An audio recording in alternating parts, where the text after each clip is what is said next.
తుమ్మలగుంటలో మఠం భూముల్లో ఇల్లు కోల్పోయిన భూ బాధితులకు అండగా ఉంటామని అఖిలపక్ష పార్టీల నాయకులు హామీ ఇచ్చారు. తుమ్మలగుంట మఠం భూముల్లో ఇల్లు నిర్మించుకున్న భూ బాధితులతో శుక్రవారం అఖిలపక్ష పార్టీ నాయకులు, ప్రజా సంఘాల నాయకులు తిరుపతి సిపిఐ కార్యాలయంలో రౌండ్ టేబుల్ సమావేశం నిర్వహించారు. ఈ సందర్భంగా వారు మాట్లాడుతూ గత ఎన్నో ఏళ్లుగా హతిరాంజీ మఠం భూముల్లో పేదలు ఇల్లు నిర్మించుకుని ఉన్నారని పేర్కొన్నారు.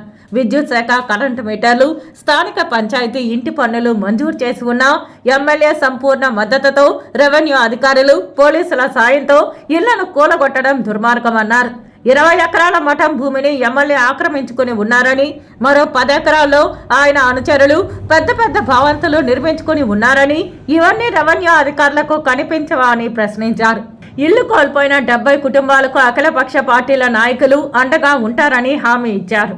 నిజంగా ఒకవేళ ఎండోమెంట్ భూములో మొత్తం కూడా అక్కడ వేసుకుని ఇబ్బంది అనుకుంటే, ఇక్కడనే పాస్పోర్ట్ ఆఫీస్ పక్కనే ఆయన కట్టినటువంటి 5 అంతస్తుల బిల్డింగ్ కూడా ఎండోమెంట్ భూమి, 99 సంవత్సరాలకు సంబంధించినటువంటి భూమి.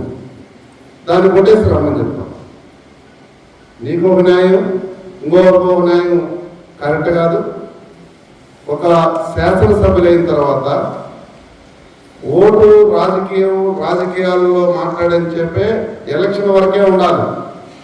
ఎలక్షన్ తర్వాత నీకు ఓటు వేసిన వాళ్ళు, ఓటు వేయని వాళ్ళు, మొత్తం చంద్రగిరి నియోజకవర్గానికి సంబంధించినటువంటి అందరికీ శాసనసభ్యులుగా ఉన్నటువంటి చెవిరెడ్డి భాస్కర్ రెడ్డి గారు ఆ ఏరియా ఆ నియోజకవర్గంలో ఏ సమస్య వచ్చినా తక్షణమే మీరు అక్కడికి వెళ్ళాలి.